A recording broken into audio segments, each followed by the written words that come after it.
வணக்கம். தமிழ்நாட்டில் ஆட்சி கலைப்பு நிகழும் போல் இருக்கிறது. அந்த அதிர்ச்சி செய்தியை தான் நம்ம இந்த வீடியோவில் விரிவாக பார்க்க போகிறோம். முதல்ல ஆளுநர் அவர்கள் களம் இறங்குகின்றார். அவருக்கு இருக்கின்ற அதிகாரம் 167 பிரிவை பயன்படுத்துகின்றார். இப்போ ஆட்சியை கலைக்க முடியுமா அப்படின்னு கேட்டீங்கன்னா, ஆளுநருக்கு 2 விதமான சப்போர்ட் தேவைங்க. ஒன்று ஆதாரம் தேவை, இன்னொன்று எதிர்கட்சிகளுடைய ஆதரவு தேவை. முதல்ல எதிர்கட்சிகள் எந்த அளவுக்கு ஆளுநருக்கு ஆதரவா இருக்கிறாங்க அப்படின்ற விஷயத்தை நம்ம கொஞ்சம் விரிவா பார்க்க வேண்டியதா இருக்குதுங்க. ஆளுநர் என்றாலே எட்டி கசப்பாய் கசக்கும் கி வீரமணி அவர்களுக்கு திராவிட கழகம். அவங்க பாஜகவும் பிடிக்காது, ஆளுநரையும் பிடிக்காது, இந்தியா ஒன்னா இருந்தாலும் பிடிக்காது. அதனால ஆளுநரை தொடர்ந்து எதிர்த்து கொண்டே வருவாங்க. ஆனா அவரு நேத்து விழுப்புரத்துல பேட்டி அளிக்கின்ற போது என்ன சொல்றாருன்னு பார்க்கும்பொழுது, எங்கோ அரேபியாவில் தான் குதிரை பேரம் நடக்கும், அங்கதான் குதிரைக்கான சந்தை இருக்குது. ஆனா இப்போ தமிழ்நாட்டில் குதிரை பேரமானது ஜோரா நடக்குது. மனிதர்களை விலைக்கு வாங்குகின்ற நிகழ்வு தமிழ்நாட்டில் அரங்கேறி இருக்குது. அதுலயும் மக்கள் செல்வாக்கு பெற்றிருந்தாலும் இல்ல மக்கள் பிரதிநிதியாவே இருந்தாலும் விலை அதிகம். அதனால தமிழ்நாட்டில் குதிரை பேரமானது உச்சம் தொட்டு இருக்கிறது. முதல்ல மக்கள் மன்றம், நீதிமன்றம் இதையெல்லாம் தாண்டி ஆளுநர் களத்துல இறங்கி இந்த குதிரை பேரத்தை தடுத்து நிறுத்தணும். மக்களுக்கு நம்பிக்கை வர வேண்டும் என்றால் ஆளுகின்ற அரசாங்கத்தை கூப்பிட்டு, ஏப்பா என்ன பண்ணிட்டு இருக்கீங்க, அனுதினமும் பிற கட்சியில் இருக்கின்றவங்க அணிதாவிக்கொண்டே இருக்கின்றார்கள், என்ன நடக்குது, தானாதான் அணிதாவுகின்றார்களா இல்ல நீங்க ஏதாவது வாக்குறுதி கொடுக்குறீங்களா அப்படின்னு சொல்லிட்டு தனக்கு இருக்கக்கூடிய 167வது பிரிவு அதிகாரத்தின் அடிப்படையில நம்ம முதலமைச்சரை கூப்பிட்டு விளக்கம் கேட்க வேண்டும் அப்படின்னு கி வீரமணி அவர்களே தமிழ்நாட்டில் குதிரை பேரம் நடக்குது அப்படின்றது அழுத்தம் திருத்தமாக சொல்றாருங்க. ஆளுநர் வேணான்னு சொல்றவங்களே இப்போ ஆளுநர் களத்துல இறங்க வேண்டும் என்று சொல்லுகின்ற போது எதிர்கட்சியுடைய சப்போர்ட் எந்த அளவுக்கு ஆளுநருக்கு பலமா இருக்குன்னு பாருங்களேன். ஆளுங்கட்சியானது என்ன வேணுமானாலும் ஆளுநருக்கு எதிராக அரசியல் செய்யலாம். ஆனால் அத்தனை எதிர்கட்சிகளும் ஆளுநருக்கு ஆதரவாக இருப்பதனால இந்த ஆட்சியை ஈஸியா தூக்கி எறியலாம். முதல்ல அம்மா மக்கள் முன்னேற்ற கழகம் அதனுடைய வேட்பாளராக நின்று போட்டியிட்டவர் காமராஜர் நேரா போய் ஆளுநர் கிட்ட அவர் ஒரு புகார் அளிக்கின்றார். கூட டிடிவி தினகரனும் போறார். அப்போ அந்த காமராஜ் எம்எல்ஏ அவர்கள் ஆளுநர் கிட்ட என்ன சொல்றாங்க கேட்டீங்கன்னா, ஐயா நான் டிவிகே அரசாங்கத்துக்கு ஆதரவே அளிக்கலைங்க, ஆனா நான் ஆதரவு அளிச்ச மாதிரி ஒரு லெட்டரை டைப் பண்ணி அதை என் கையெழுத்தும் போலியா போட்டாங்க, நான் டிவிகேவுக்கு ஆதரவு அளிக்கவில்லை, அதுல போடப்பட்ட கையெழுத்து என் கையெழுத்து இல்லை, அதனால இது போர்ஜரியாக நான் ஆதரவு அளிக்காத முன்னாடியே ஆதரவு அளித்ததாக ஏமாற்றி இருக்கின்றார்கள். இந்த சட்டவிரோதமான செயலை கண்டிப்பா அனுமதிக்க கூடாது, ஆளுநர் நடவடிக்கை எடுக்க வேண்டும் அப்படின்னு சொல்லிவிட்டு அதிரடியாக முதல் புகார் அளித்தவரே டிடிவி தினகரன் தான் தன்னுடைய வேட்பாளருடன் போயிட்டு. இன்னும் அந்த மனுவானது அப்படியே ஆளுநர் கிட்ட கிடப்பல இருக்கிறது. ஆனா கடைசியில என்ன ஆச்சுன்னு கேட்டீங்கன்னா, யாரு ஆளுங்கட்சி தரப்பு மீது புகார் அளித்தாரோ அந்த காமராஜே நேரா போய் டிவிகேவில் இணைந்து விட்டார். ஒருத்தர் தான் வெற்றி பெற்றதுனால அது கட்சி தாவல் தடை சட்டத்தின்படி அவருடைய பதவியை பறிக்க முடியாது, போய் தொலையா அப்படி விட்டுட்டார். ஆனால் கஷ்டப்பட்டு ஜெயிக்க வச்ச நம்ம காசெல்லாம் கொடுத்தோம், கடைசியில காலை வாரிட்டு போயிட்டான்ல, விடவே கூடாது என்று கொலவெறியில் இருக்கின்றார் தினகரன். அதனால தினகரன் சொன்ன வார்த்தை, ஆளுநர் கண்டிப்பாக என்னுடைய எம்எல்ஏக்களை விலை பேசி தான் வாங்கியிருக்காங்க. ஏன்னா ஒரு நாளைக்கு முன்பாகத்தான் நான் உங்களுக்கு ஆதரவளிக்க மாட்டேன், நான் கையெழுத்தே போல போலி என்று சொன்னார். ஆனா அதற்கு பிறகு அந்த கட்சியிலே போய் சேர்றாருன்னா, அது மட்டும் இல்ல சட்டமன்றத்திலே எங்களுடைய எம்எல்ஏவா இருந்த காமராஜ் அவர்கள் ஆளும் தரப்புக்கு ஒரு கோரிக்கை வைக்கிறாரு, நான் உங்களை நம்பி வந்துட்டேன், எனக்கு இதெல்லாம் நீங்க செஞ்சு தரணும், கண்டிப்பா என்ன பத்திரமா பாத்துக்குவீங்க அப்படின்னு சொல்லிட்டு நம்புறேன் அப்படின்னு எதிர்பார்ப்புடன் அங்க போயிருக்கின்றார். அது மட்டும் இல்ல என்ன வாக்குறுதி கொடுத்தாங்களோ அந்த வாக்குறுதியை நிறைவேற்ற வேண்டும் என்று சட்டமன்றத்திலே பேசுறார். அப்போ ஏதோ ஒரு வாக்குறுதி கொடுக்கப்பட்டிருக்குது, அது குதிரை பேரம் தான் அப்படின்னு நம்முடைய அம்மா மக்கள் முன்னேற்ற கழகத்தினுடைய டிடிவி தினகரன் ஆளுநர் கிட்ட போய் புகார் அளித்திருக்கின்றார். ரெண்டாவது, அதிமுக விஷயத்தை கொஞ்சம் விரிவாகவே பேசணும். அவங்க எம்எல்ஏக்களை ஓனா தூக்கிட்டு இருக்காங்க விஜய் கட்சிக்காரங்க, உங்க எல்லாருக்கும் தெரியும். அதுல இன்பதுரை அவர்கள் 2 விஷயத்தை ஆணித்தரமாக அழுத்தம் திருத்தமா சொல்றார். ஒன்னு என்னன்னு பார்க்கும்போது, எங்க சட்டமன்ற உறுப்பினர்கள் அங்க போறாங்கல்ல, ஆனா மீண்டும் அதே தொகுதியில போட்டியிடுவாங்களா போட்டியிட மாட்டாங்களா, எம்எல்ஏ இருந்து பதவி ராஜினாமா பண்றாங்க, மீண்டும் அப்ப டிவிகேவில் இணைந்த உடனே அதே தொகுதியில் உங்களுக்கு வாய்ப்பு தரும்னு சொல்லாம தன்னுடைய பதவியை துணிஞ்சு ராஜினாமா பண்ண முடியுமா? ஓட்டு போட்ட மக்களுடைய நம்பிக்கைக்கு எதிராக ராஜினாமா பண்றாங்கன்னா அந்த கட்சி தந்திருக்கக்கூடிய உறுதிமொழி தான். அது மட்டும் இல்ல டிவிக்கு தரப்பில் இருக்கலாம், இல்ல ராஜினாமா பண்ணிட்டு போறாங்களே எம்எல்ஏக்கள் அவங்க தரப்பா இருக்கலாம். ரெண்டு தரப்புமே வந்து நாங்க எந்த தொகுதியில இருந்து தங்களுடைய பதவியை ராஜினாமா பண்ணமோ அந்த தொகுதியில மீண்டும் நாங்க போட்டியிட மாட்டோம் அப்படின்னு அவங்க சொல்லவே இல்லை. அப்போ இந்த எம்எல்ஏக்கள் ராஜினாமா பண்றதுக்கு டிவிக்கு தருகின்ற வாக்குறுதி தான் இது வந்து குதிரை பேரம், அப்பட்டமான குதிரை பேரம். அது மட்டும் இல்ல புஷியானந்த் அவர்களை பொறுத்த வரைக்கும் ஒவ்வொரு மேடையிலும் நீங்க அதிமுக வந்திருக்கீங்க, திமுக வந்திருக்கீங்க, அம்மா மக்கள் முன்னேற்ற கழகத்துல வந்திருக்கீங்க, பிஜேபில இருந்து வந்திருக்கீங்க, நீங்களா வந்திருக்கீங்களே, நீங்க வந்திருக்கீங்க. ஆனா நீங்க எதை நம்பி வந்திருக்கீங்களோ அந்த நம்பிக்கை வீண் போகாது.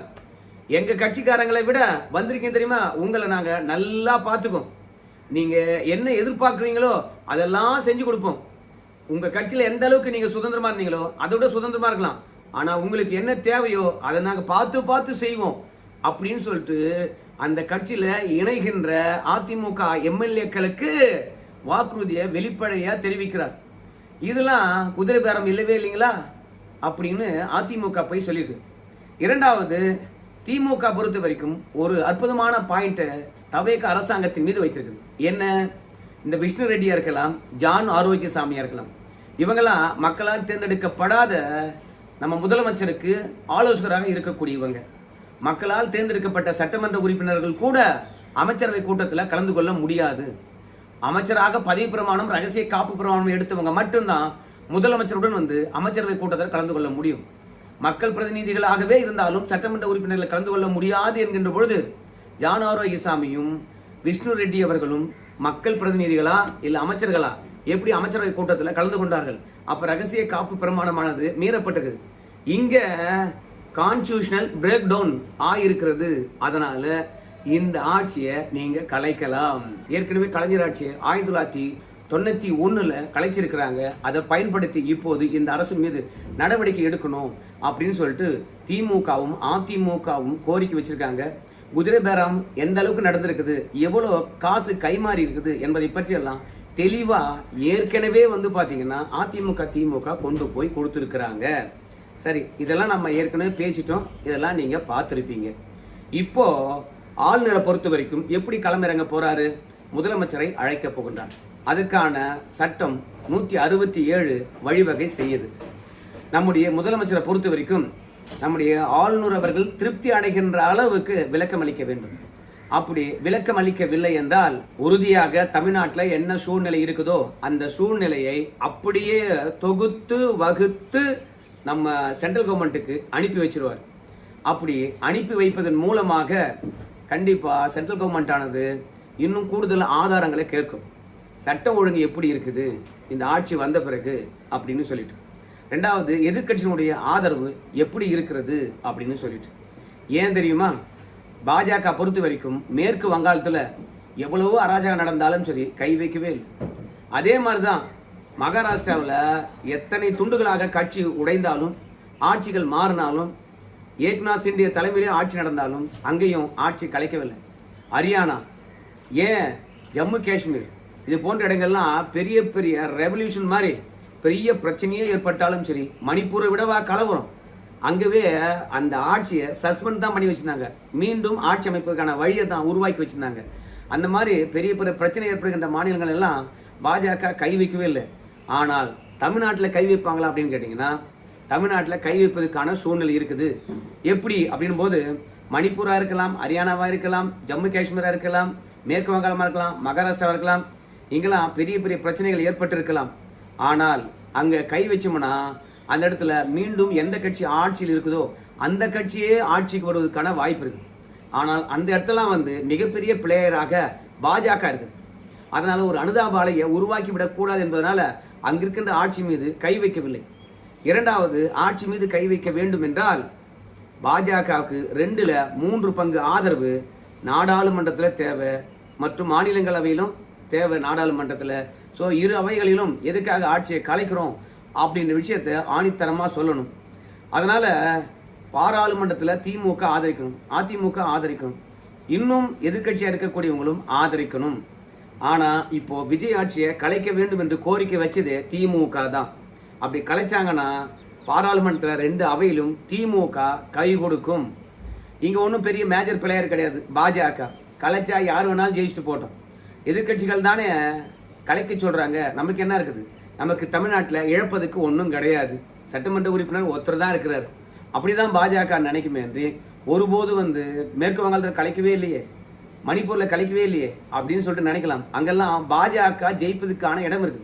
அந்த இடத்துல கலைச்சிட்டு அனுதாபத்தை உருவாக்கிட்டு காங்கிரஸையோ மற்ற கட்சியோ மீண்டும் ஆட்சி படத்தில் உட்கார வைக்க வேண்டும் என்று பாஜக நினைக்காது. ஆனால் தமிழ்நாட்டில் துணிந்து கை வைப்பாங்க.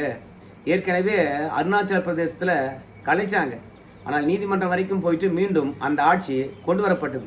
ஆனால் பெரும்பான்மை எம்எல்ஏக்கள் பாஜகவை ஆதரித்ததுனால ஏற்கனவே இருந்த கவர்மெண்ட் ஆனது கலைஞ்சிட்டு பாஜக ஆட்சி அருணாச்சல பிரதேசத்தில் நடந்துகிட்டு இருக்கிறது.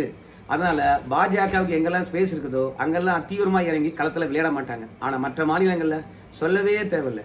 எதிர்கட்சி ஆதரவு இருந்தா போதும், நாடாளுமன்றத்தில் போதிய ஆதரவு இருந்தா போதும். இப்போ கூட மாநிலங்களவையில் 2/3 பங்கு ஆதரவு பாஜக இருக்குது. மொத்தமே ஒரு 6 எம்பிக்கள் தான் தேவை. அதனால மாநிலங்களவையில் பெரிய பிரச்சனை இல்லை. இப்போ மக்களவையிலும் பெரிய பிரச்சனை கிடையாது. திமுக 22 எம்பிக்கள் கையெழுத்து போட்டாங்கன்னா ஆட்சி கலைப்புக்கு ஆதரவாக நிச்சயமா இந்த ஆட்சியானது கலைக்கப்படும் என்பதில் மாற்று கருத்தே கிடையாது. ஸோ திமுகவும் போய் குதிரை பேரத்தை பற்றி விலக்கியிருக்கின்றார்கள், அதிமுகவும் குதிரை பேரத்தை போய் விலக்கியிருக்கின்றார்கள். அரசியலமைப்பு சட்டமானது இங்கே பிரேக் டவுன் செய்யப்பட்டு இருக்கிறது. அமைச்சரவையில் அமைச்சராக இல்லாதவங்க கலந்து கொண்டிருக்கின்றார்கள். சட்டம் ஒழுங்கு சொல்லவே தேவையில்லை. இந்த ஆட்சி கலைப்பதற்கு குதிரை பேரம் தான் முக்கியமான அஸ்திரமாக இருக்க போகுது. ஏன்னு கேட்டீங்கன்னா எதிர்கட்சிகள் குதிரை பேரம் செய்கிறாங்கன்னு சொல்லிட்டு ஆதாரங்களை கொடுத்தாங்க. கடைசியில் ஆளுங்கட்சியே குதிரை பேரம் நடந்தது, நாங்கள் அதை தடுத்து நிறுத்திட்டோம், பாருங்க குதிரை பேரத்தில் ஈடுபட்டவங்களை நாங்கள் வரிசையாக கைது பண்ணிட்டு வரோம் அப்படின்னு சொல்லிட்டு 9 பேர் ஆகி இன்னும் 2 பேர் கைது செய்து 11 பேராக இன்னைக்கு குதிரை பேரத்தில் ஈடுபட்டாங்க என்று சொல்லிவிட்டு தமிழக காவல்துறையானது அதிரடியாக கைது பண்ணியிருக்கிறது. அது மட்டும் இல்லை, இந்த குதிரை பேரத்தினுடைய முக்கிய புள்ளி சிங்கப்பூர்ல இருக்கின்றாராம். உடனடியாக அவருக்கு நோட்டீஸ் அனுப்பி நீங்கள் தமிழ்நாட்டில் ஆஜராகணும் அப்படின்னு சொல்லிட்டு அவருக்கும் பார்த்தீங்கன்னா சம்மன் அனுப்பியிருக்காங்க. அவரும் கண்டிப்பாக ஆஜராக வேண்டும். ஸோ ஆளுந்தரப்பே தமிழ்நாட்டில் குதிரை பேரம் நடந்திருக்குது அப்படின்றத அழுத்தம் திருத்தமாக சொல்லியிருக்கின்ற காரணத்தினால நமக்கு தெரிந்து இந்த ஆட்சிக்கு ஆபத்து நெருங்கி கொண்டு இருக்கிறது. ஆளுநரை பொறுத்த வரைக்கும் திருப்தி படணும். தவைக்கா தருகின்ற தகவலின் அடிப்படையில், அந்த தகவலின் அடிப்படையில் திருப்தி படவில்லை என்றால் நிச்சயமாக இந்த ஆட்சி வீட்டுக்கு போகும் என்பதில் மாற்று கருத்தே கிடையாது. குதிரை பேரத்தை தடுத்து நிறுத்த வேண்டும் என்பது ஆளுங்கட்சியினுடைய எண்ணமா இருக்கலாம். ஆனா தொடர்ந்து குதிரை பேரம் நடந்துகிட்டே தான் இருக்கிறது.